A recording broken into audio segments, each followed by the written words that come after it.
Tumunog ang telepono ng 9 ng umaga isang Martes. Si Jason, ang aking anak, ang kaisa-isang anak, ang batang iniluwal ko ng may di matingkalang sakit 42 taon na ang nakalipas, ang pinalaki ko ng nag-iisa, ang pinag-alay ko ng lahat. Ang kanyang tinig ay kakaiba, malamig, malayo, na para bang nagbabasa siya mula sa isang script na isinulat ng iba. Mama, tumawag ako para ipaalam sa iyo na ikakasal na ako bukas. Kinuha ko na ang lahat ng pera sa mga bank account mo, ibinenta ko na rin ang bahay, napirmahan na ang mga papeles. Huwag mo akong tangkaing kontakin, paalam, at ibinaba niya ang telepono. Ganoon lang. 42 taon ang pagmamahal ng isang ina, winasak sa loob ng 30 segundo. Nanatili akong nakaupo sa sofa na hawak pa rin ang telepono, nakatingin sa itim na screen, at pagkatapos ay ginawa ko ang isang bagay na hindi ko inaasahan. Nagsimula akong tumawa. Isang malalim, nakakapagpalaya, at punong-puno ng katuwaan na tanging ako lang ang nakakaunawa dahil ang aking anak ay walang ideya kung ano talaga ang ginawa niya. Inakala ni Jason na matalino siya, inakala niya na iniwan niya akong pulubi, walang-wala, mahina, at wasak. Inakala niya na naisakatuparan niya ang perpektong plano kasama ang babaeng iyon na nagpabago sa kanya, na ginawa siyang isang taong hindi ko na nakikilala. Ngunit ang hindi niya alam, ang walang sinuman ang nakakaalam, maliban sa aking abogado at sa akin, ay ang bahay na kakabenta lang niya ay hindi nagkakahalaga ng inaakala niya, hindi magbibigay sa kanya ng inaasahan niya, at ang mga bank account na inubos niya ay, sabihin na lang natin na ang tunay na pera ay nasa ibang lugar, isang lugar na hindi niya kailanman maabot. Kasi, hindi ako tanga. Ang 67 taon sa mundong ito ay nagturo sa akin na basahin ang mga tao, na asahan ang mga pagtataksil, na protektahan ang sarili ko kahit sa mga taong dapat ay walang kondisyon akong mahalin lalo na sa kanila. Ngunit bago ako magpatuloy, gusto kong mag-imbita sa iyo ng isang napaka-espesyal, mag-subscribe sa channel at mag-iwan ng iyong like. Nakakatulong ito sa akin upang makita na sinusuportahan mo ako at nag-enjoy ka sa aking mga kwento. At mag-comment sa ibaba kung mula saang lungsod mo kami pinapanood. Ngayon, magpatuloy tayo. Ako si Aling Lita de la Cruz, at ito ang kwento kung paano ako sinubukan sirain ng sarili kong anak. Ngunit ito rin ang kwento kung paano ako, isang babaeng nagpapahintulot na yurakan ang dignidad sa ngalan ng pagmamahal ng ina sa loob ng mga dekada, sa wakas ay natuto na ang pag-ibig ng walang dignidad ay hindi pag-ibig, ito ay pagwasak sa sarili. Upang maunawaan kung paano kami nakarating sa nakakatakot na Martes na iyon, sa tawag na pumutol sa huling tali na nag-uugnay sa amin, kailangan kong ibalik ka sa nakaraan. Noong si Jason ay bata pa na may malalaking mata at madaling ngiti, noong naniniwala ako na ang maging isang mabuting ina ay nangangahulugang ibigay ang lahat, isakripisyo ang lahat, patawarin ang lahat. Iyan ang una kong pagkakamali, isa sa marami. Nabuntis ako kay Jason noong ako ay 25 taong gulang. Ang kanyang ama, si Romeo, ay isang guwapo, charismatic na lalaki, at ganap na walang kakayahang magmahal ng sinuman maliban sa kanyang sarili. Ang mga unang taon ng kasal ay isang magandang nakabalot na kasinungalingan. Nagtatrabaho si Romeo sa sales, o iyon ang sabi niya. Sa totoo lang, ginugol niya ang mga hapon sa mga bar kasama ang ibang mga babae, ginagastos ang pera na wala kami upang mapanatili ang isang imahe ng tagumpay na hindi umiiral. Nang si Jason ay 5 taong gulang, umalis si Romeo, nagbalot lang siya ng maleta isang madaling araw at naglaho.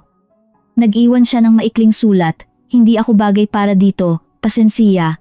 Hindi na siya bumalik, hindi na tumawag, hindi na nagpadala ng isang kusing upang tumulong sa pagpapalaki sa kanyang anak.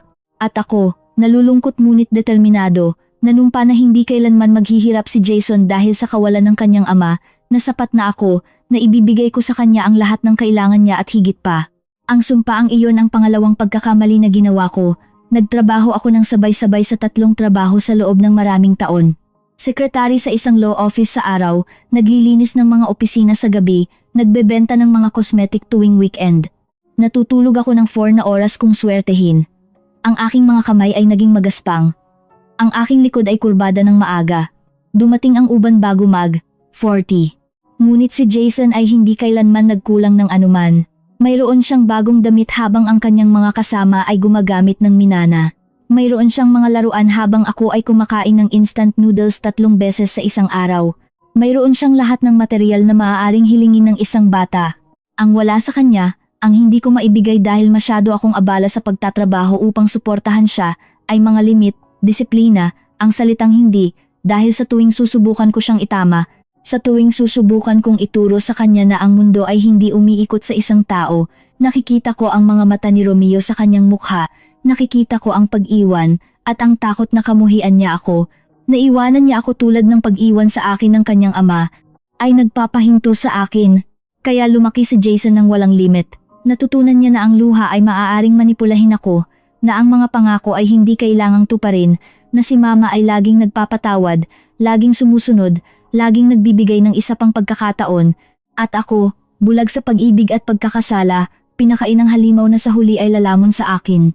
Ang tawag na iyon noong Martes ay hindi ang simula, ito ang hindi maiiwasang katapusan ng isang kwento na nagsimula mga dekada na ang nakalipas, noong pinagkamalan kong ang pag-ibig ay ganap na pagsuko. Ngunit sa pagkakataong ito, magiging iba ang katapusan. Sa pagkakataong ito, mayroon akong plano. Si Jason ay 7 taong gulang nang siya ay nagnakaw sa unang pagkakataon. Sa sari-sari store ng barangay isang chocolate bar na isinuksok niya sa kanyang bulsa habang ako ay nagbabayad ng mga pinamili. Nakita siya ni Aling Marta, ang kahera na matagal na kaming kilala, ngunit wala siyang sinabi sa sandaling iyon. Tinawag niya ako sa isang tabi pagkalabas namin. Lita, nagnakaw lang ang anak mo. Nakita ko kung paano niya ginawa, dapat mo siyang kausapin. Ang una kong reaksyon ay hindi galit, kundi hiya. Shame. Hiya na ang anak ko, ang aking mahal na anak, na binibigyan ko ng lahat, ay kinailangan pang magnakaw. Hiya na baka hindi ako naging sapat bilang isang ina. Nang gabi na iyon nang harapin ko siya, umiyak si Jason, malalaki at malinaw na luha na dumaloy sa kanyang mamula-mulang pisngi. Pasensya na, Mami, kasi may chocolate lahat ng kaibigan ko at gusto ko rin ng isa, lagi kang pagod at ayaw kitang abalahin na humingi ng pera. Dapat ay tinuruan ko siya na ang pagnanakaw ay hindi katanggap-tanggap anuman ang dahilan. Dapat ay dinala ko siya pabalik upang humingi ng paumanhin kay Aling Marta at bayaran ang chocolate gamit ang sarili niyang ipon. Dapat ay nagtatag ako ng isang malinaw at matatag na kahihinatnan, ngunit sa halip, niyakap ko siya, inaliw ko siya, at binili ko siya ng isang buong kahon ng chocolate upang hindi na niya maramdaman na may nagkukulang sa kanya. Ang pattern na iyon ay umulit sa buong kanyang pagkabata at adolescence. Ang bawat pagkakamali ay naging kasalanan ko, hindi kailanman ang kanyang responsibilidad.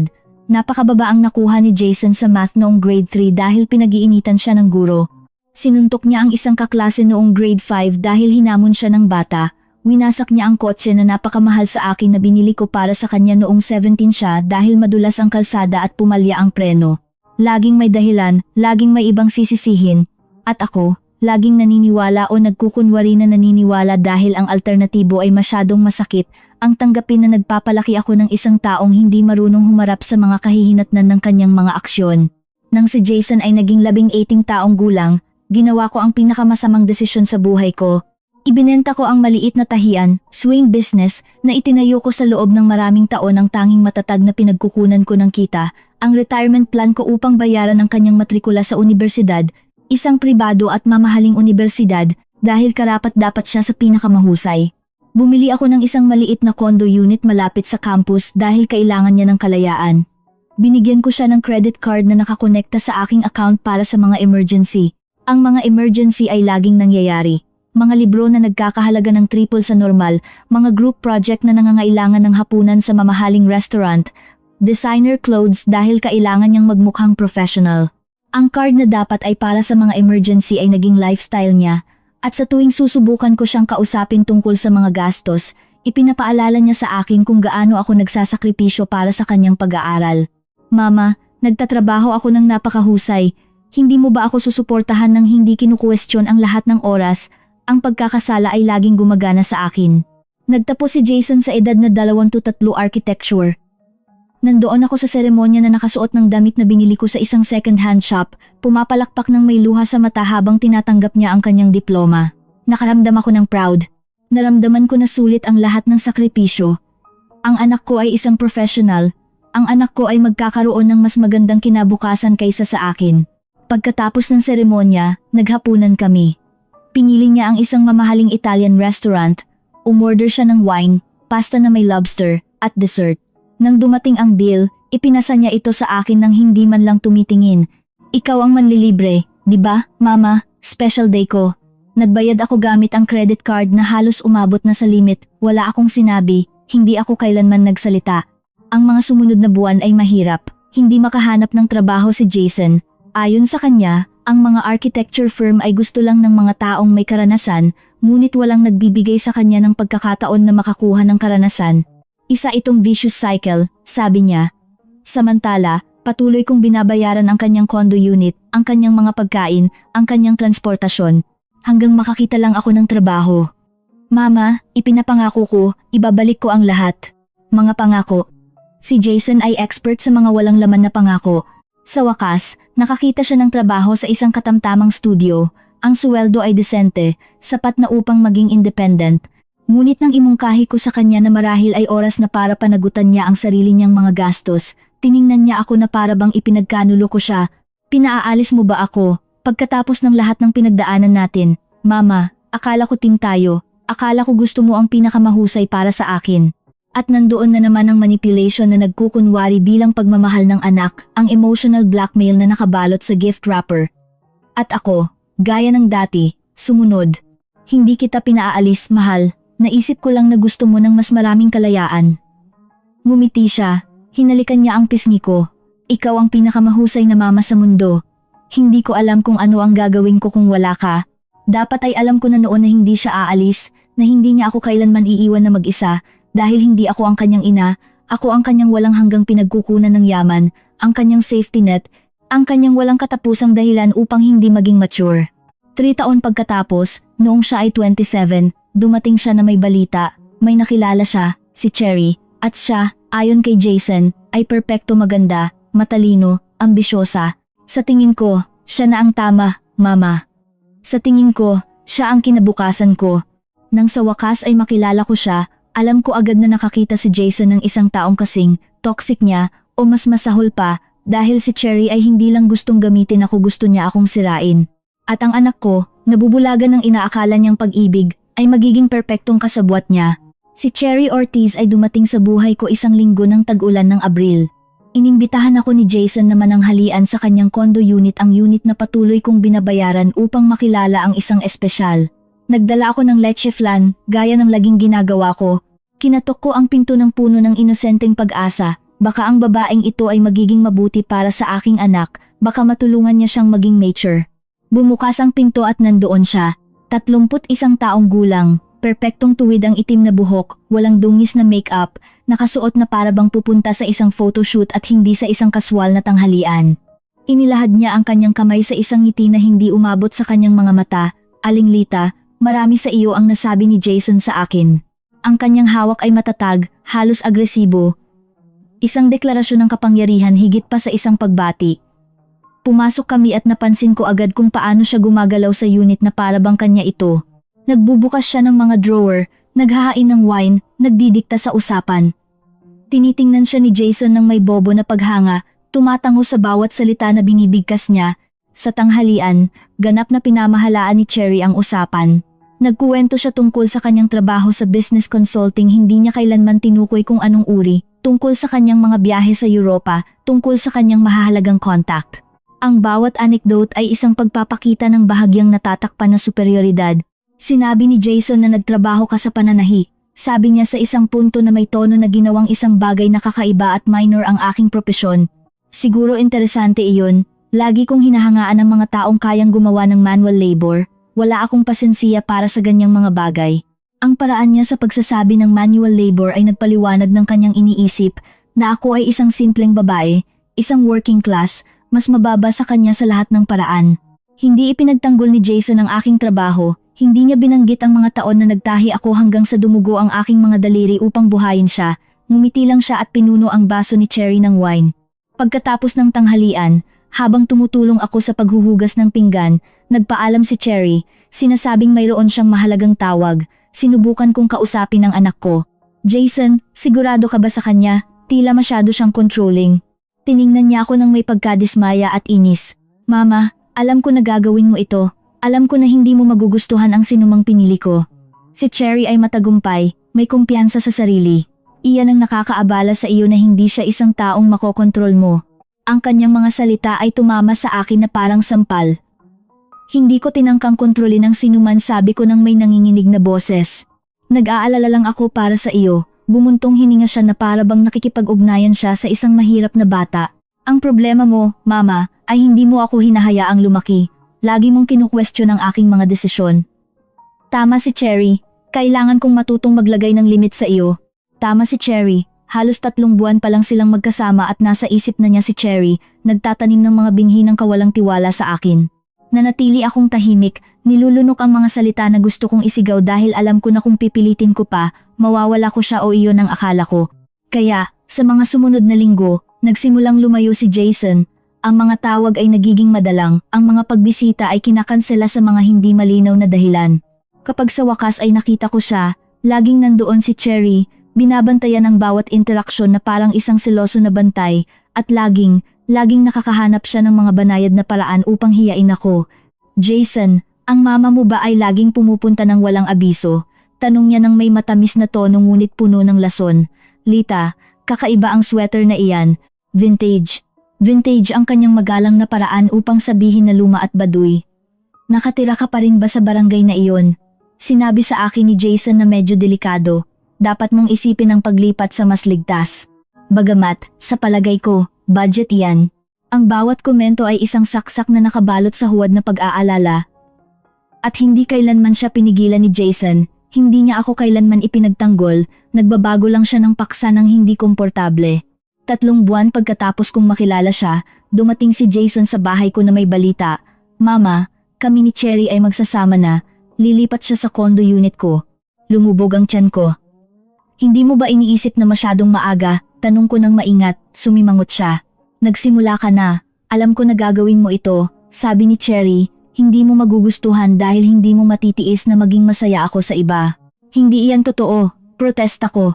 Gusto ko lang na maging ligtas ka. Ngunit nasa pintuan na siya. Alam mo ba mama, kailangan ko ng space. Magpapalipas ako ng oras na malayo sa iyo, saglit lang, upang maintindihan mo na hindi mo makokontrol ang buhay ko magpakailanman. At umalis siya. Umalis ang anak ko, iniwan ako sa maliit kong bahay na may sirang puso at ang katiyakan na natalo ako sa isang labanan na hindi ko man lang alam na nilalabanan ko. Nagtagumpay si Cherry. Gumawa siya ng hadlang sa pagitan namin, at iyon ay simula pa lang. Dahil inimbestigahan ko siya isang bagay na dapat kong ginawa mula sa simula at ang natuklasan ko ay nagpalamig sa aking dugo. Si Cherry Ortiz ay hindi business consultant. Natanggal siya sa 3 trabaho dahil sa mga financial irregularities. May mga demanda siya na nakabingbing mula sa 2 ex-partner dahil sa fraud at may malinaw na pattern. Nakikipag-ugnayan siya sa mga mahihinang lalaki, ina-access ang kanilang mga yaman, at naglalaho, iniiwan silang wasak. Ang anak ko ang susunod niyang target, at ako ang balakid na kailangan niyang alisin. Lumipas ang 2 buwan nang walang balita kay Jason. 2 buwan na sa tuwing tumutunog ang telepono, tumatalon ang puso ko sa pag-asang siya iyon. Hindi siya iyon kailanman. Sinubukan ko siyang tawagan. Naipadala ako sa voicemail. Nagpadala ako sa kanya ng mga mensahe, binabasa niya ang mga iyon. Nakikita ko ang mga asul na checkmark, ngunit hindi siya sumasagot. Para siyang namatay, ngunit mas masahol pa, dahil alam ko na buhay siya at pinili lang niyang burahin ako sa kanyang buhay. Pagkatapos, isang gabi ng Hunyo, may kumatok sa aking pinto. Si Jason iyon, mukha siyang pagod, payat. Mama, kailangan kitang kausapin. Ang una kong instinct ay yakapin siya, ngunit may pumigil sa akin sa kanyang tindig. Pinapasok ko siya. Umupo siya sa sofa, nakapatong ang kanyang ulo sa kanyang mga kamay. Kailangan ko ng pera. Urgent. Hindi. Kumusta? Hindi mo ba ako na-miss? Hindi. Pasensya sa pagkawala. Kailangan ko lang ng pera. Ano ang nangyari? Tanong ko, umupo sa harap niya. Hindi tumitingin sa akin si Jason. Kami ni Cherry ay may ilang financial problem. Hindi siya patas na tinanggal sa trabaho ng kanyang kumpanya at idinedemanda niya sila, ngunit samantala, wala siyang kita. Ako ang sumasakop sa lahat, ngunit hindi sapat ang suweldo ko. Kailangan ko ng 50,000 piso. Loan lang, mama. Ibabalik ko sa loob ng 3 buwan. Nangangako ako. 50,000 piso. Halos iyon na lang ang natitira sa akin matapos ang mga taon ng pagbabayad sa kanyang mga gastusin. Jason, malaking pera iyan. Hindi ba makakatulong ang mga magulang ni Cherry sa kanya? Bigla siyang tumingala ng may pagkainis. Ang mga magulang niya ay may sarili ring problema. Tingnan mo, kung ayaw mong tumulong, sabihin mo lang. Pero akala ko, makakaasa ako sa iyo. Ikaw ang nanay ko. At nandoon na naman ang perpektong manipulation. Ginagawa niyang moral na obligasyon ko ang kanyang pangangailangan. Siyempre, makakaasa ka sa akin, sabi ko, nararamdaman ko na parang sinasakal ako ng mga salita, itatransfer ko bukas. Nagliwanag ang mukha niya, mabilis niya akong niyakap. Salamat mama, Alam ko na makakaasa ako sa iyo, mahal kita. At umalis siya, naglaho sa gabi na parang isang multo na nagpapakita lang kapag kailangan niya ng isang bagay. Hindi ko na kailanman nakita ang pera na iyon. Ang 3 buwan ay naging 6, 6 ay naging 1 taon. Sa tuwing nagtatanong ako, may bagong dahilan, natatagalan ang kaso ni Cherry. Nagkaroon ako ng hindi inaasahang gastos sa trabaho. Sinasabi ko sa iyo, sa susunod na buwan babayaran kita. Sa huli, tumigil ako sa pagtatanong, ngunit hindi tumigil ang mga kahilingan. Pagkaraan ng 6 na buwan, kailangan niya ng 20,000 piso para sa mga repair ng condo unit. Pagkaraan ng 4 na buwan, 30,000 piso para sa isang investment na magbabago raw sa aming buhay. Sa bawat pagkakataon, sinabi kong oo. Sa bawat pagkakataon, nangako siyang ibabalik iyon. Sa bawat pagkakataon, kasinungalingan iyon. Ang savings account ko ay naubos, nagsimula akong madelay sa sarili kong mga bayarin. Kinailangan kong ibenta ang mga alahas, muebles, anumang bagay na may halaga, ngunit patuloy akong nagbigay ng pera dahil takot ako na kung sasabihin kong hindi, maglalaho siya ulit. At ang kalungkutan sa loob ng 2 buwan nang wala siya ay napakahirap tiisin na mas pinili ko ang pagsasamantala kaysa sa kawalan niya. Pagkatapos, dumating ang panukala na dapat kong tinanggihan. Dumating si Jason isang Sabado kasama si Cherry. Hindi pa kailanman pumupunta si Cherry sa bahay ko. Iyan ay dapat na sapat na senyales na may mahalagang mangyayari. Umupo sila sa maliit kong sala. May dala si Cherry na mga dokumento sa isang eleganteng folder. Lita, simula niya sa isang professional na tinig. Kami ni Jason ay nag-iisip tungkol sa iyong sitwasyon. Nag-iisa ka, tumatanda ka. Ang paghawak ng finance ay maaring maging komplikado sa edad mo. Ako ay 64 na taong gulang. Hindi ako isang lupaypay na matanda. Naniniwala kami na magiging matalino na si Jason ay may legal authority sa iyong mga bank account bilang pag-iingat lamang upang kung may mangyari sa iyo, may makakahawak ng iyong mga affair. May isang bagay sa loob ko ang sumigaw ng hindi, ngunit hinawakan ni Jason ang aking kamay. Mama, para lang ito sa security. Hindi ko gagalawin ng anuman. Gusto ko lang siguraduhin na protektado ka. Nagtitiwala ka ba sa akin? Ang kanyang mga mata, ang mga mata ng aking sanggol, ng aking bata, ng buong buhay ko, ay tumingin sa akin ng may tila tunay na pag-ibig. Nagtitiwala ako sa iyo, bulong ko, at pinirmahan ko ang mga papeles. Iyon ang araw na ibinigay ko sa kanya ang kutsilyo na sa huli ay gagamitin niya upang saksakin ako. Ang mga sumunod na buwan ay isang unti-unting pagbaba sa impyerno. Nagsimulang humawak si Jason ng aking finance. Sabi niya, inu-optimize niya ang aking mga gastos. Napansin ko na ang aking pensyon ay dumating sa isang account na kontrolado na niya ngayon. Nagbibigay siya sa akin ng allowance, iyon ang tawag niya na halos sapat lang para sa pangangailangan. Nang magprotesta ako, sumingit si Cherry. Lita, ginagawa ito ni Jason para sa iyong kabutihan. Gumagastos ka ng walang kontrol. Noong isang araw, nakita namin na bumili ka ng facial cream na 60 piso 60 piso habang may mga option na 30, iyan ay wastage.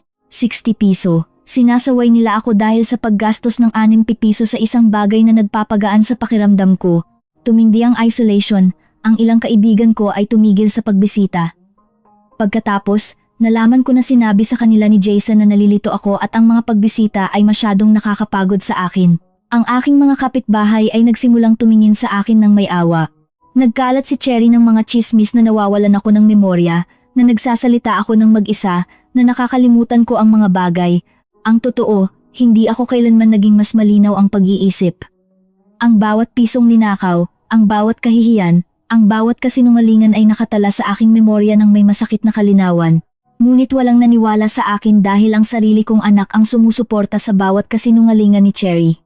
At pinahintulutan ko ang lahat dahil nananatili pa rin akong kumakapit sa pag-asa na ang tunay na Jason, ang tunay kong anak, ay babalik balang araw at ang lahat ay babalik sa dati. Ang pag-asang iyon ang pinakamalaki kong kahinaan at sinamantala nila ito hanggang sa huling patak. Nagkaroon ng tiyak na sandali kung kailan nagbago ang lahat para sa akin. Iyon ay 8 buwan na ang nakalipas. Noong Nobyembre ng nakaraang taon, dumating sina Jason at Cherry na may mas maraming dokumento.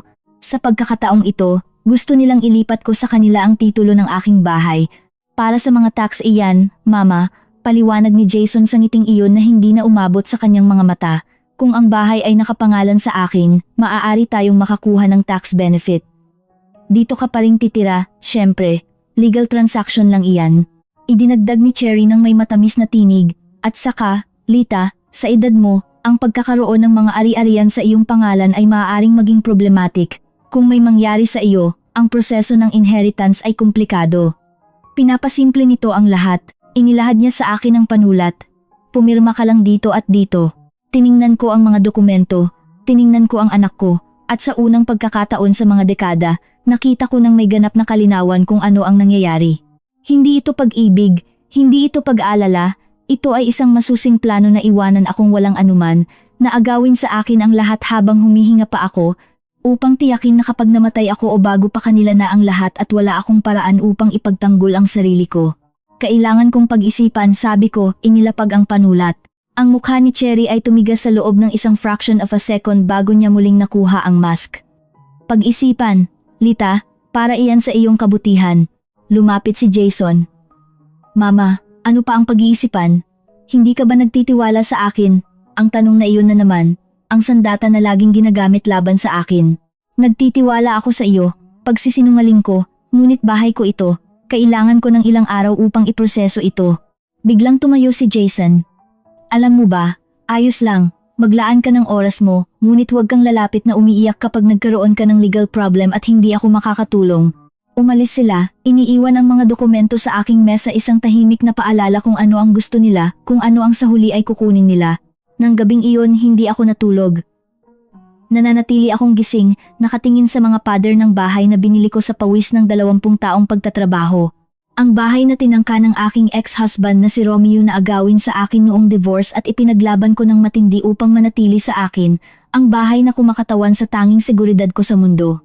At naunawaan ko na kung pipirmahan ko ang mga papel na iyon, pipirmahan ko ang aking metaporikal baka literal na sentensiya ng kamatayan. Kinabukasan, tinawagan ko si Attorney Suarez, ang abogado na tumulong sa akin noong divorce ko 30 taon na ang nakalipas. Attorney Suarez, kailangan kitang makita ng urgent at kailangan na walang sino man ang makaalam na nagkita tayo.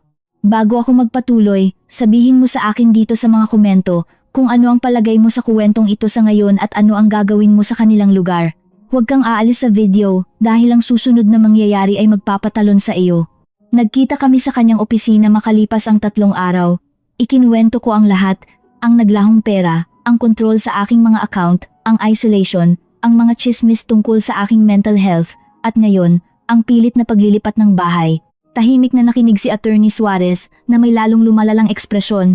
Nang matapos ako, bumuntong hininga siya ng malalim. Lita, ito ay financial abuse ayon sa manual. Ang anak mo at ang partner niya ay nagsasagawa ng isang plano na iwanan kang walang pinagkukunan. Legally, dahil binigyan mo sila ng authority sa iyong mga account, mahirap itong baliktarin. Naramdaman ko na parang bumubukas ang sahig sa ilalim ko. Wala akong magagawa. Lumapit siya. Hindi ko sinabing walang magagawa. Sinabi kong komplikado. Ngunit kung kumilos tayo ng mabilis at matalino, maaari kitang protektahan. Sa mga sumunod na linggo, nagtrabaho kami ni Attorney Suarez ng palihim. Una, gumawa kami ng isang bagong bank account sa ibang bangko sa ilalim ng isang corporate name na kontrolado ko ng lubusan. Inilipat ko ang kaunting natitira sa aking halos 30,000 pesos sa account na iyon. Hindi napansin ni Jason ang anuman dahil ang halaga ay napakaliit na hindi niya marahil tiningnan.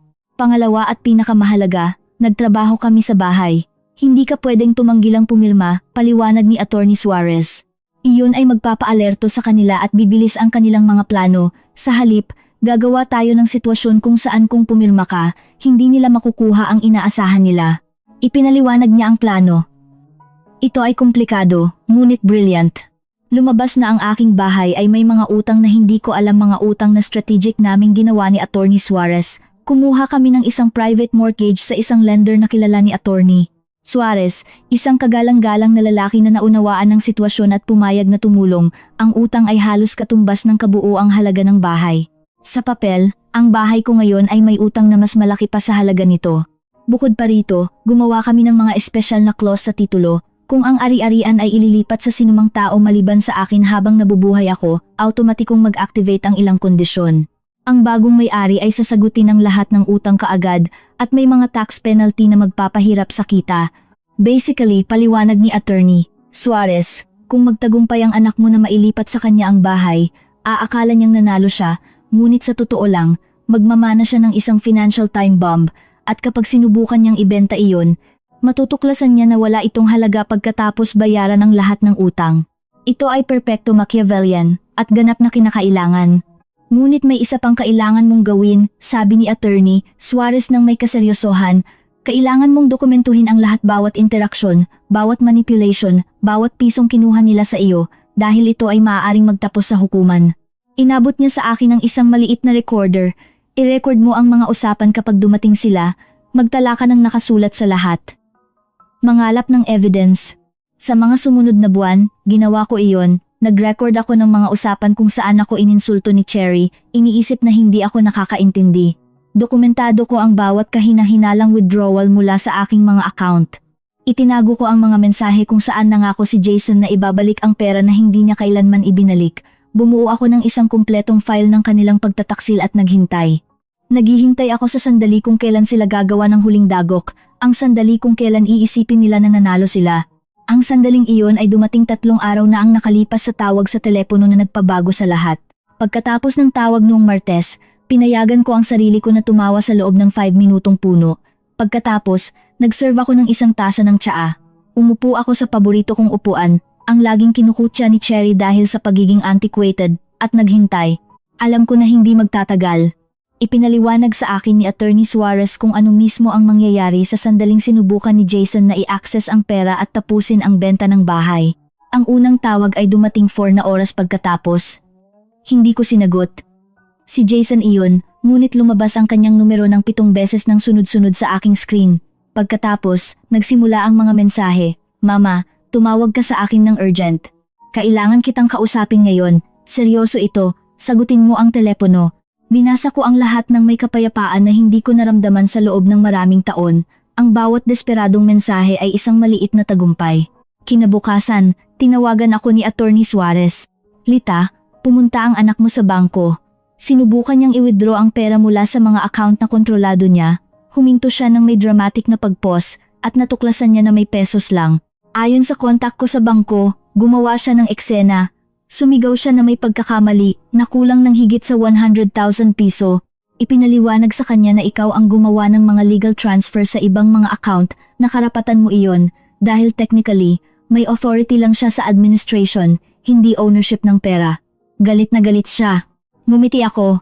Ang 100,000 pisong iyon na inakala niyang mayroon siya ay sa totoo lang mga loan na kinuha ko mula sa sarili kong account upang gumawa ng ilusyon na may mas maraming pera-pera na hindi kailanman nag-exist. Walang halaga na papel, at mayroon pa, patuloy ni Attorney Suarez nang may bahagyang nakatago na kasiyahan. Ang buyer ng bahay, ang lalaking kinontak ng anak mo, ay natanggap ang kumpletong property valuation ngayong umaga. Natuklasan niya ang mga utang, ang mga mortgage, ang mga special na clause, ang net worth ng bahay pagkatapos ng lahat ng obligasyon ay negative. Mas malaki ang utang kaysa sa halaga. Agad na kinansela ng buyer ang benta, at dahil pumirma na ang anak mo ng mga papel na nag-assume ng responsibilidad sa transaksyon, legally siyang obligado na sagutin ang mga gastos sa pag-cancel 20,000 piso sa penalties. At ang bahay? Tanong ko, bagamat alam ko na ang sagot, ang bahay ay iyo pa rin, Lita. Hindi niya kailanman natapos ang legal transfer. Sinubukan niyang ibenta iyon sa isang pangako ng benta, ngunit walang panghuling titulo, wala siyang magagawa. Sa iyo iyan at mananatiling iyo. Nang gabing iyon, sa wakas, dumating si Jason sa aking pinto. Hindi siya kumatok, kundi galit na kumatok. Mama, buksan mo ang pinto na ito. Ang kanyang boses ay hindi ko na makilala, puno ng galit at desperasyon. Dahan-dahan akong nagbukas. Ang anak ko ay gulong-gulo. May mga pulang mata, magulo ang buhok, lukot ang damit. Sa likod niya, sa kotse, nakita ko si Cherry na naghihintay. Hindi siya bumaba. Ang mga rat ay umaalis sa barko kapag lumulubog iyon. Ano ang ginawa mo? Sigaw ni Jason, bahagya akong itinulak upang makapasok. Nasaan ang pera? Ano ang ginawa mo sa bahay? Nanatili akong kalmado. Anong pera ang sinasabi mo, anak?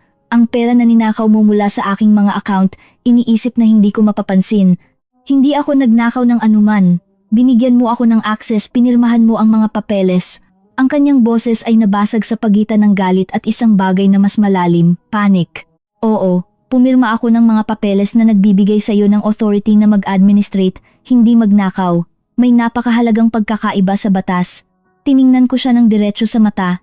Alam mo ba na sa loob ng huling 8 buwan, dinokumento ko ang bawat pisong kinuha mo mula sa aking mga account ng walang pahintulot, bawat sirang pangako, bawat kasinungalingan. Nakita ko kung paanong nawala ang kulay sa kanyang mukha. Hindi mo iyan gagawin. Lumapit ako sa kanya, ang lalaking ito na minsan ay ang aking sanggol, at nagsalita ako sa matatag na tinig. Minamaliit mo ang iyong ina, Jason. Inakala mo na ako ay isang tangang matanda na maaari mong manipulahin magpakailanman. Ngunit lumalabas na ang mga tangang matanda ay natututo, lalo na kapag ang sarili nilang mga anak ang nagtatangkang sirain sila. Mama, pakiusap. Ang kanyang tono ay agad na nagbago mula sa galit patungo sa pagmamakaawa. Ideya iyon ni Cherry. Sinabi niya sa akin na iyon ang pinakamahusay, na tumatanda ka at kailangan naming tiyakin ang kinabukasan. Gusto ko lang alagaan ka. Ang kasinungalingan ay napakalinaw na masakit itong pakinggan. Alagaan ako. Ninakawan mo ako ng lahat ng mayroon ako. Ibinenta mo ang bahay habang nabubuhay ako, at iiwan ako sa kalye. Ang aking boses ay tumaas sa unang pagkakataon. Iyan ba ang pag-alaga, Jason? Nagsimula siyang umiyak. Tunay na luha sa pagkakataong ito, hindi ang mga manipulation ng kanyang pagkabata. Mayroon akong napakalaking utang. Gumastos si Cherry. Masyado kaming gumastos. Tinatakot ako ng mga lender. Kailangan ko ang pera na iyon, Mama. Kailangan ko. At ako, nagtanong ng mahina, hindi ko ba kailangan ng bubong sa aking ulo? Hindi ko ba kailangan ng pera para sa pagkain, para sa gamot, upang mabuhay ng may dignidad sa aking mga huling taon? Katahimikan. Wala siyang sagot dahil hindi niya kailanman ako inisip. Kailanman, ako ay laging isang resource, hindi isang tao. Ang bahay ay puno ng utang na ngayon ay problema mo kung susubukan mo itong ibenta patuloy ko. Ang pera na inakala mong mayroon ako ay hindi nag-exist, at mayroon akong dokumentadong evidence ng financial fraud at elder abuse na maaari kong ipresenta sa authorities kung kailan ko man gustuhin. Nakita ko ang takot sa kanyang mga mata. Ngunit hindi ko iyon gagawin.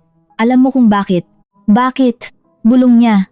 Dahil sa kabila ng lahat, ikaw ay anak ko, at gusto kong maniwala na sa isang malalim na lugar, ang bata na minahal ko ay nag-exist pa rin. Pinunasan ko ang mga luha na hindi ko alam na umaagos, ngunit kailangan mo nang umalis ngayon, kailangan mong umalis sa aking bahay at sa aking buhay hanggang sa makita mo ako at makita ang isang tao, hindi isang bank account. Mama, wala akong mapuntahan, iiwan ako ni Cherry kung hindi ako makakuha ng pera, ang mga lender. Iyan ang mga problema mo, Jason, mga problema na nilikha mo sa iyong mga desisyon. Hindi kita maililigtas sa pagkakataong ito, hindi kita ililigtas. Inihatid ko siya sa pinto. Kapag handa ka na maging tapat, maging tunay kong anak at hindi isang estranghero na gumagamit sa akin, ang aking pinto ay bukas. Hanggang noon, paalam. Mahinahon ko siyang itinulak palabas at isinara ang pinto. Narinig ko ang kanyang pag-iyak sa kabilang panig. Narinig ko siyang kumatok ng mahina, nagmamakaawa. Mama, pakiusap, huwag mong gawin ito. Ngunit nanatili akong matatag. Sa unang pagkakataon sa loob ng 42 taon, naglagay ako ng limit. Sa unang pagkakataon, pinili ko ang aking dignidad kaysa sa kanyang kaginhawaan. Ang pag-iyak ay sa huli tumigil. Narinig ko ang pag-alis ng kotse, at bumagsak ako sa sahig, umiiyak para sa anak na nawala sa akin, para sa mga taon na nasayang, para sa maling pag-unawa sa pag-ibig na halos sumira sa akin.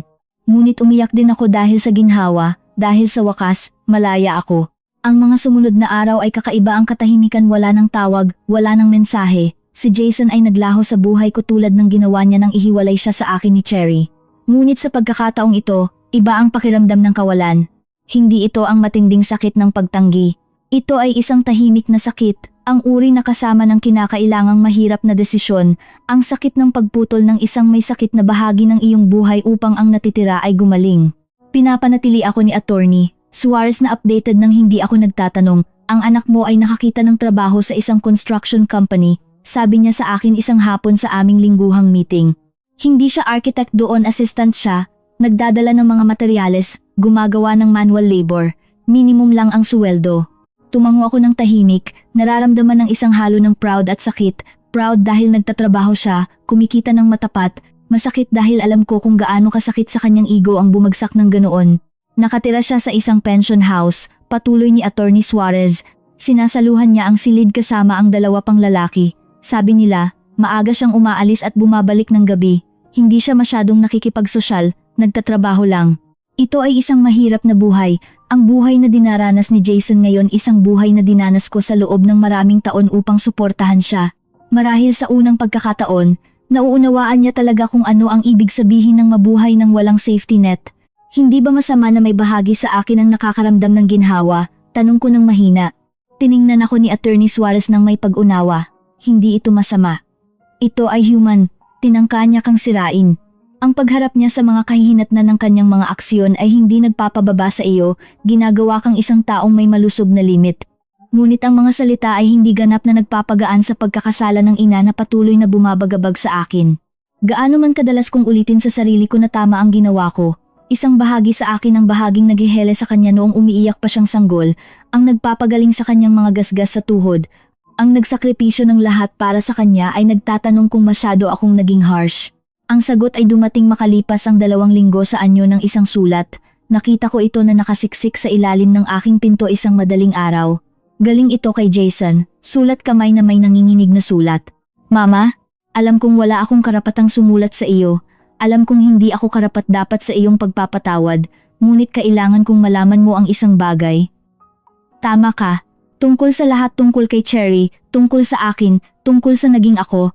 Ginugol ko ang 30 taon ng buhay ko sa pag-iisip na may utang sa akin ang mundo, dahil lang sa nag-exist ako, sa pag-iisip na may utang ka sa akin ang lahat dahil ikaw ang nanay ko. Hindi ko kailanman nakita ang mga sakripisyo, hindi ko kailanman pinahalagahan ang anuman. Umalis si Cherry, iniwan ako ng walang anuman, at sa unang pagkakataon sa buhay ko, naiintindihan ko kung ano ang naramdaman mo nang iwan kami ni tatay. Naiintindihan ko ang kalungkutan, ang takot, ang pakiramdam na wala kang halaga sa mga taong dapat ay mahal ka. Naiintindihan ko, Mama. Sa wakas, naiintindihan ko, nawalan ako ng trabaho. May utang ako na hindi ko mabayaran. Kailangan kong mag-file ng bankruptcy. Ang buhay ko ay ganap na disaster. At ang pinakamasama ay hindi ang kahirapan o ang mga utang. Ang pinakamasama ay ang malaman na sinira ko ang tanging relasyon na mahalaga, sinira ko ang tanging tao na laging nandoon. Hindi ako sumusulat upang humingi ng tulong, alam kong hindi ako karapat-dapat, sumusulat ako upang sabihin sa iyo na tama ka sa pagsasara ng pinto sa akin, kailangan kong maabot ang ilalim. Kailangan kong mawala ang lahat upang maunawaan kung ano ang matagal ko nang nawala, ang iyong respeto, ang iyong tiwala, at ang pribilehiyo na maging anak mo. Kung balang araw, mapapatawad mo ako, iyon ay higit pa sa nararapat sa akin, ngunit kung hindi mo kaya, naiintindihan ko. Mahal kita, Mama.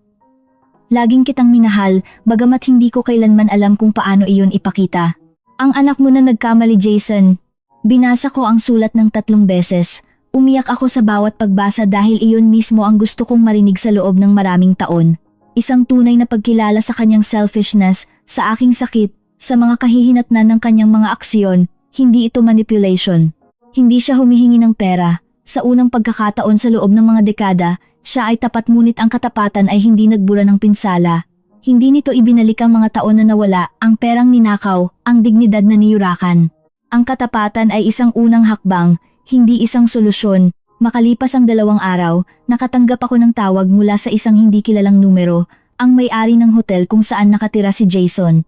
Aling Lita de la Cruz, ang anak mo ay narito, 3 araw na siyang hindi kumakain, may sakit.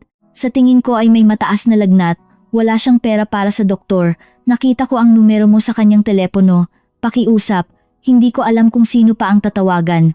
Ang una kong instinct ay tumakbo sa kanya, alagaan siya, iligtas siya tulad ng laging ginagawa ko, ngunit may pumigil sa akin. Kung pupunta ako ngayon, kung ililigtas ko siya ngayon, wala siyang matututunan, wala akong matututunan. Babalik kami sa parehong destructive cycle, siya ay bumabagsak, ako ay nagliligtas, siya ay walang kahihinatnan, ako ay walang limit. Maaari siyang tumawag ng ambulance, sabi ko sa babae. Babayaran ko ang mga medical expense, ngunit kailangan na anonymous iyon. Huwag mong sabihin sa kanya na ako ang nagbayad. Nagkaroon ng katahimikan sa kabilang linya. Sigurado ka ba? Hindi ako sigurado, ngunit sinabi ko. Oo, at pakiusap, panatilihin mo akong updated sa kanyang kondisyon. Si Jason ay nasa ospital ng 3 araw severe pneumonia na sinamahan ng malnutrition at pagkapagod. Tinawagan ako ng mga doktor dahil ako ang nakalista bilang emergency contact.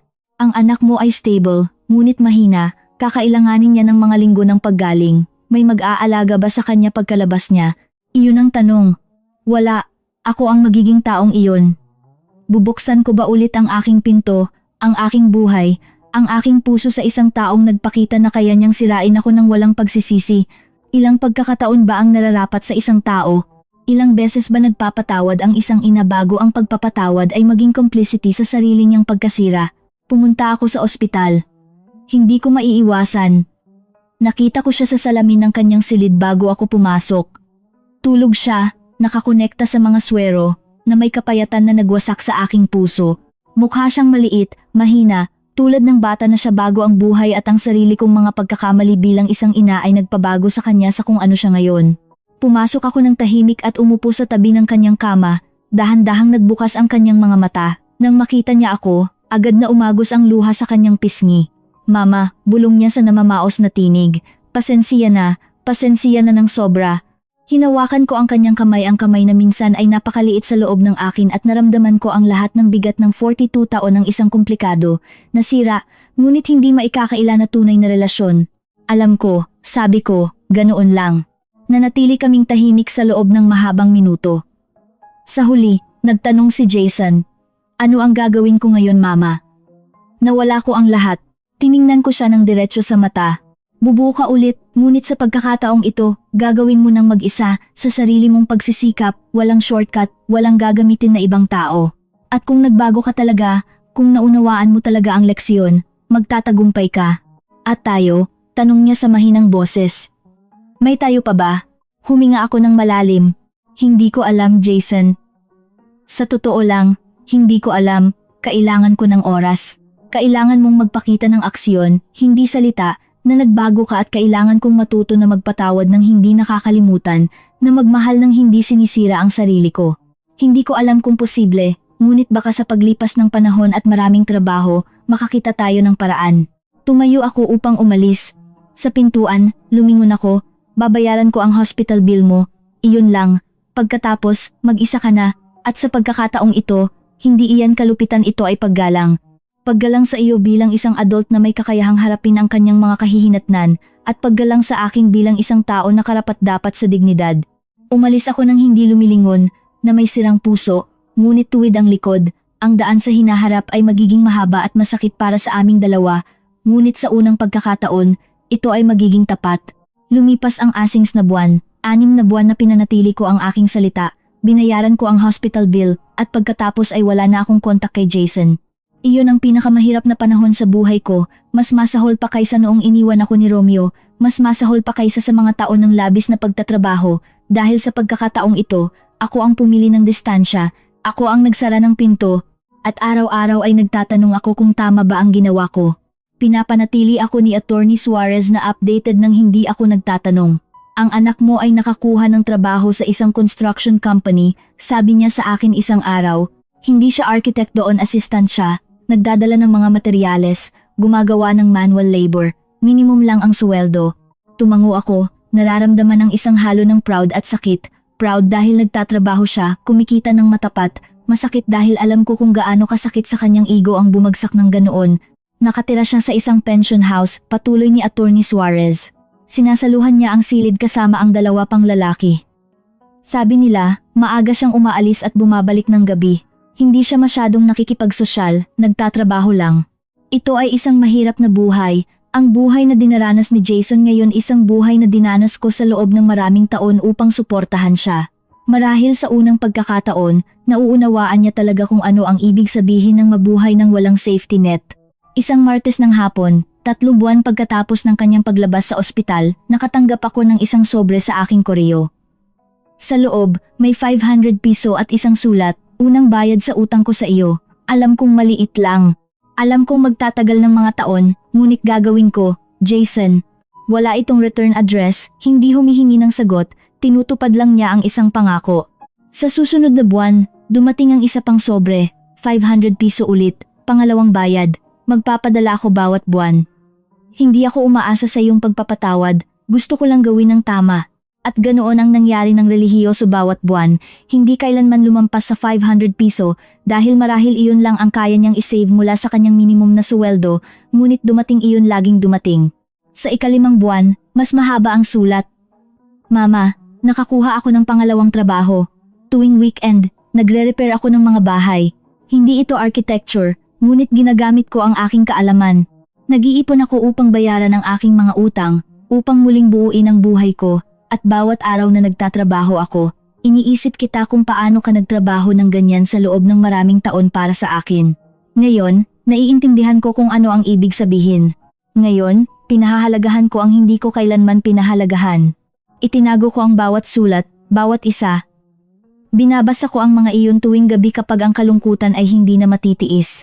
Kapag nagtatanong ako sa sarili ko kung masyado akong naging harsh, masyadong malupit, kung ang isang tunay na ina ay nagpatawad na sana kaagad. Ngunit pagkatapos, naaalala ko ang mga salita ng aking therapist sa wakas, nagsimula akong mag-therapy, inaalagaan ang aking mental health matapos ang mga dekada ng pagpapabaya. Ang pag-ibig ng walang limitasyon ay hindi pag-ibig.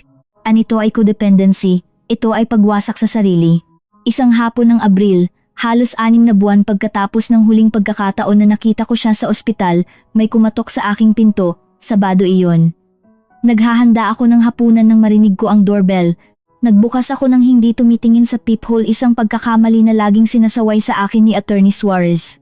At nandoon si Jason, ngunit hindi siya ang Jason na kilala ko. Ang lalaking ito ay tan dahil sa pagtatrabaho sa ilalim ng araw.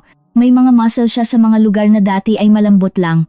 Ang kanyang mga kamay ay kalast, magaspang, markado ng matinding trabaho.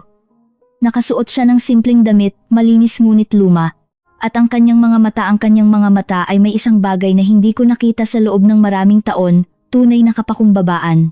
"Kumusta, Mama?" sabi niya sa mahinang tinig. "Alam kong wala akong karapatang narito, alam kong humingi ako ng space at binigyan mo ako, ngunit kailangan kitang makita, kailangan kong sabihin sa iyo ang isang bagay ng personal." Nanatili ako sa pintuan na tumitibok ng napakalakas ang puso ko na naisip kong maaari niya itong marinig. "Ano ang kailangan mong sabihin sa akin?" Kinuha ni Jason ang isang sobre mula sa kanyang backpack na luma. "Ito ang pera para sa buwang ito, ngunit may iba pa." Binuksan niya ito at sa loob, may isang check na nagkakahalaga ng 30,000 piso. "Ibinenta ko ang kotse ko, hindi ko na kailangan iyon. Naglalakad ako papunta sa trabaho o sumasakay sa bus. Sa pera na iyon, nabayaran ko ang karamihan sa aking mga utang. At ito," itinuro niya ang check, "ay para sa iyo. Alam kong hindi nito sasaklawin ang isang bahagi ng ninakaw ko sa iyo, ngunit ito ay isang simula." Tiningnan ko ang check. 30,000 piso. Marahil iyon ay kumakatawan sa mga buwan ng pag-iipon para sa kanya sa kanyang kasalukuyang sitwasyon. "Jason, simula ko," ngunit itinaas niya ang kanyang kamay. "Hayaan mo akong magtapos, pakiusap, kailangan kong sabihin ito. Sa loob ng 6 na buwan na ito, nabuhay ako sa buhay na naranasan mo sa loob ng maraming taon, gumising bago sumikat ang araw. Magtrabaho hanggang sa sumakit ang katawan, kumain ng pinakamura upang makapag-ipon, matulog sa isang hindi komportable na kutson sa isang silid na hindi mo pag-aari. At bawat araw, bawat pesteng araw, naisip ko, ginawa ito ng nanay ko para sa akin sa loob ng mga dekada at hindi ko kailanman pinahalagahan iyon. Hindi ako kailanman nagpasalamat, hindi ko kailanman kinilala ang sakripisyo." Nabasag ang kanyang boses. "Mas masahol pa kaysa doon, tinangka ko siyang sirain. Tinangka kong nakawan siya ng lahat pagkatapos niyang ibigay ang lahat sa akin. Anong uri ng halimaw ang gumagawa niyan?" Ang luha ay malayang umagos sa kanyang mukha. "Ngayon, hindi ako umaasa sa iyong pagpapatawad, Mama. Hindi ako karapat-dapat sa iyong pagpapatawad. Gusto ko lang na malaman mo na nagbago ako, na sa wakas ay lumaki ako, na sa wakas ay naunawaan ko kung ano ang ibig sabihin ng maging isang lalaki, isang adult, isang disenteng tao." Pinunasan ko ang sarili kong mga luha. "Bakit ngayon, Jason? Bakit 6 na buwan pagkatapos?" Ngumiti siya ng malungkot. "Dahil kung pumunta ako noon, hihingi ako ng tulong, mamanipulahin ka ulit. Kailangan ko ang 6 na buwan na ito upang patunayan sa sarili ko na kaya kong mabuhay ng mag-isa, na hindi ko kailangang gumamit ng sinuman, na maari akong maging taong dapat ako." Nanatili kaming tahimik. Ang hangin ng Abril ay gumagalaw sa mga dahon ng puno sa aking maliit na hardin. Kumakanta ang mga ibon. Nagpatuloy ang buhay, walang pakialam sa aming personal na drama. Sa wakas, umatras ako ng isang hakbang. "Gusto mong pumasok?" Nakita ko ang pagkabigla sa kanyang mukha. "Talaga?" "Oo," sabi ko, "para lang uminom ng tsaa, para mag-usap lang." Hindi ito nangangahulugan na ang lahat ay pinatawad na, nangangahulugan ito na handa akong makinig. Pumasok kami. Naghanda ako ng tsaa tulad ng ginawa ko ng libu-libong beses noong bata pa siya. Umupo kami sa mesa ng kusina, ang mesa kung saan kami nagbahagi ng napakaraming pagkain, napakaraming usapan, ngunit sa pagkakataong ito, iba ito. Sa pagkakataong ito, may paggalang sa hangin, may malusog na distansya ang uri ng distansya na kasama ng mga limit na naitatag. Ikwento mo sa akin ang buhay mo ngayon, sabi ko, at nagsalita siya. Ikinuwento niya sa akin ang tungkol sa trabaho sa construction, kung paano sa simula ay tinukso siya ng ibang mga lalaki dahil sa pagiging fallen architect. Ngunit sa huli ay tinanggap nila siya nang makita nilang nagtatrabaho siya ng kasing hirap nila. Ikinuwento niya sa akin ang tungkol sa kanyang pangalawang trabaho, kung paano niya muling natutuklasan ang kasiyahan ng paggawa ng isang bagay gamit ang kanyang mga kamay, ng paglikha ng isang bagay na tangible. Ikinuwento niya sa akin ang tungkol sa therapy na sinimulan niya, binayaran ng isang libreng program ng gobyerno, at kung paano niya hinaharap ang kanyang mga problema sa codependency, ang kanyang narcissism, ang kanyang mga pattern ng manipulation. May sinabi sa akin ng therapist ko na tumama sa akin ng malakas, sabi ni Jason, nakatingin sa tasa ng tiyan niya. Sinabi niya na pinagkamalan kong ang pag-ibig ay pag-aari, na inakala kong dahil ikaw ang nanay ko, may karapatan ako sa iyo sa iyong oras, sa iyong pera, sa iyong lakas, sa iyong buhay na hindi kita kailanman nakita bilang isang kumpletong tao na may sariling mga pangangailangan, pangarap, limit. Nakita lang kita bilang isang resource. Tumingala siya, tama siya, ganap. Tumango ako ng dahan-dahan at hinayaan kitang isiping iyon sa loob ng maraming taon dahil pinagkamalan kong ang pagmamahal ng ina ay ganap na sakripisyo. Akala ko, ang maging isang mabuting ina ay nangangahulugang hindi kailanman magsasabi ng hindi kailanman maglalagay ng limit, laging available, ngunit nagkamali ako sa aming dalawa sa approach na iyon. Nagkamali ako sa iyo dahil hindi kita tinuruan na maging independent, responsable, empathetic, at nagkamali ako sa sarili ko dahil nawala ko ang aking identity sa proseso ng pagiging ina mo. Sa tingin mo ba, maaari pa tayong maging... Simula niya, ngunit pinutol ko siya. Bumalik sa dati. Hindi kailanman, dahil ang dati ay may sakit, ito ay destructive, ito ay hindi matatag. Nakita ko ang sakit sa kanyang mukha at pinalambot ko ang aking tono. Ngunit marahil sa maraming oras at maraming trabaho, makakabuo tayo ng isang bagay na bago, isang bagay na mas malusog, isang relasyon kung saan pareho tayong kumpletong tao, na may limit na iginagalang, na may malinaw na inaasahan, na may pag-ibig na hindi nakakasira. Gusto ko iyan, bulong niya. Higit sa lahat, tinapos namin ang tsaa sa isang mas komportableng katahimikan. Nang tumayo siya upang umalis, ibinalik ko sa kanya ang check, na milalaki ang kanyang mga mata. Mama, huwag. Itinaas ko ang aking kamay. Sa iyo ang pera na iyan. Gamitin mo iyan upang tapusin ang pagbabayad sa iyong mga utang, upang magsimula ng emergency fund, upang buuin ang iyong buhay. Hindi ko kailangan ng pera mo. Hindi ko iyon kailanman kinailangan. Ang kailangan ko ay ang iyong respeto, ang iyong katapatan, ang iyong paglago bilang isang tao, at sa tingin ko, sa wakas ay nakikita ko iyon. Kinuha niya ang check ng nanginginig ang mga kamay. Hindi ko alam kung paano magpapasalamat sa iyo. Ngumiti ako, isang malungkot ngunit tunay na ngiti. Mabuhay ka ng maayos, maging tapat, tratuhin mo ang mga tao ng may paggalang, huwag mong gagamitin ang sinuman sa paraan na ginamit mo ako, iyan ang iyong pasasalamat. Sinamahan ko siya sa pinto. Sa threshold, lumingon siya. Maaari ba akong bumalik sa susunod na linggo, para lang magtsaa ulit? Pinag-isipan ko ng maigi. Minsan sa isang buwan, sabi ko sa wakas, ang unang Sabado ng bawat buwan. Maaari tayong magtsaa at mag-usap. Ngunit kung muli kang tatawid sa isang limit, kung muli kang magmamanipula, kung muli kang magiging walang galang, ang pinto ay magsara ng permanente. Naiintindihan mo ba? Tumango siya ng masigla. Naiintindihan ko. At ipinapangako ko, Mama, hindi na muli. Hindi na muli. Umalis siya, naglakad sa kalye, ang kanyang figura ay lumayo sa ilalim ng araw ng hapon. Isinara ko ang pinto at sumandal dito, ipinikit ang aking mga mata, hindi ko alam kung gagana ito. Hindi ko alam kung nagbago talaga si Jason o kung ito ay pansamantala, isang yugto na lilipas kapag gumaling ang kanyang buhay. Hindi ko alam kung makakapagpatawad ako ng lubusan kailanman o kung ang sugat ay laging nandoon, isang scar na masakit sa malamig na araw. Ngunit alam ko ito, nabawi ko ang aking dignidad, nagtatag ako ng mga limit. Ipinakita ko na ang pag-ibig ay hindi nangangahulugang pagwasak sa sarili, na ang maging isang ina ay hindi nangangahulugang maging isang martir, na ang pagtulong sa isang tao ay kung minsan nangangahulugang hayaan silang bumagsak upang matuto silang tumayo ng mag-isa. Nang gabing iyon, isinulat ko sa aking diary ang isang bagay na inirekomenda ng aking therapist. Ngayon, nakita ko ang anak ko, ang tunay na anak, hindi ang halimaw na naging siya. Hindi ko alam kung nailigtas namin ang aming relasyon, ngunit alam ko na nailigtas ko ang sarili ko. At marahil iyan ang leksiyon na walang gustong matutunan, na kung minsan ang pinakamalalim na pag-ibig ay ang nagtatag ng mga limit, na kung minsan ang pagliligtas sa isang tao ay nangangahulugang pagtanggi na iligtas sila, na kung minsan ang maging isang mabuting ina ay nangangahulugang payagan ng iyong anak na harapin ang mga kahihinatnan ng kanyang mga aksyon kahit na dinudurog ka nito. Isinara ko ang diary at tumingin sa bintana sa mga bituin na nagsisimulang lumitaw. Ang hinaharap ay hindi tiyak. Ang relasyon kay Jason ay marupok, tulad ng porcelain na bagong dikit, na maaaring masira sa kaunting tama, ngunit sa unang pagkakataon sa mga dekada, humihinga ako ng malaya.